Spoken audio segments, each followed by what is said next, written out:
this is your girl, the Kiana Dancie, and today I have the privilege of sitting with the one and only Ferrell. And I'm gonna tell you this, Carla, I'm so excited to have you here. But before I get into who you are and what you got going on, I must tell you and tell the people why we are even here. Okay? Tava Cares is actually celebrating their 1 year anniversary, and this month, and since it's October, which we all know is Breast Cancer Month, we're going to do our part and to continue to bring awareness to breast cancer and why it's so important that women get checked. We keep talking about it, we keep researching, and honey, raising some money to find a cure. So Tava Cares, as you know, is very involved in the community, and this is also one of the initiatives that they really care about. So I have the privilege of sitting down with you. Let me read your bio. Because okay. I'm trying to turn my phone off while you do all that. So go ahead. Girl, let me read your bio because you somebody, honey. Okay. Listen, I said, oh, okay. Okay.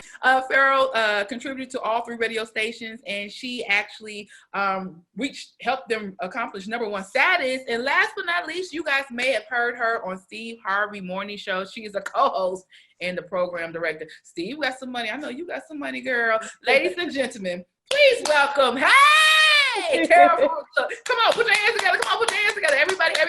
Everybody, put your hands together for Ferrell. Come on. Hey. You're so funny, Kiana. How are you? I'm good. Thank you for having me. I am so happy that you are here. Unfortunately, it's under these circumstances. Let's just get into it. Yeah, I was an only child. I have a first cousin who's very, very close. So he was like a son to my mom. His dad was my mom's brother. So my cousin Tony, but we're like brothers and sisters. But anyway, my mom, she was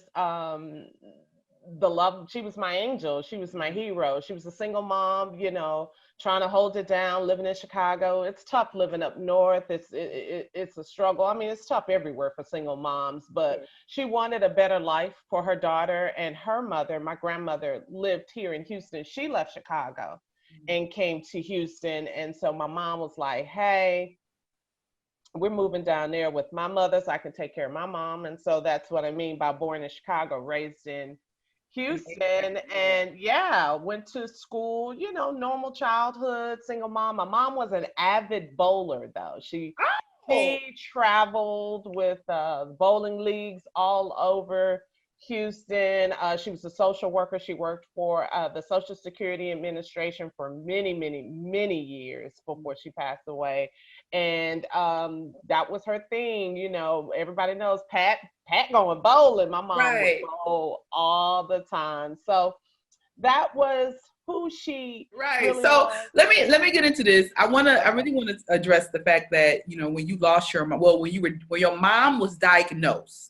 That's what I want to talk about first. When she came to you and told you, okay, baby, mommy has breast cancer, did she know that something was happening prior to you being told? Or how did she find out, and how were you told? She found out, she felt the lump. Yeah. She felt the lump, self-breast examination. Mm-hmm. And I believe that she felt it long before she told me that she felt it.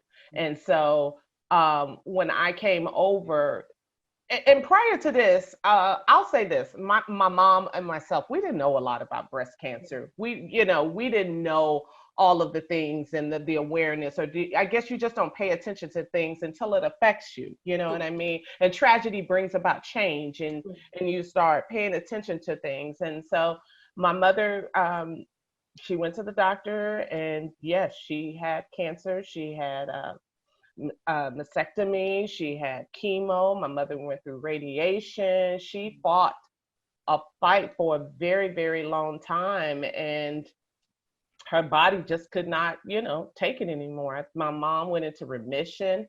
And when she went into remission, when she had cancer, at the time I was deciding I had enough. I was in a bad relationship. Broke off that relationship and wanted to move away. And my mother told me that geography is geography. You take your heart and your problems with you wherever you go. But I wanted to go back to Chicago. I got a great job offer for me to go back to Chicago, which was where I was from. Yeah. She lived there for 35 years. Right. So I went to Chicago, and then the cancer came back. And I went to my boss and said, I have to move back down south. And they said, we have no job for you in Houston, but we have a job for you in New Orleans. That's the closest we can get you if you apply for that job. So I did.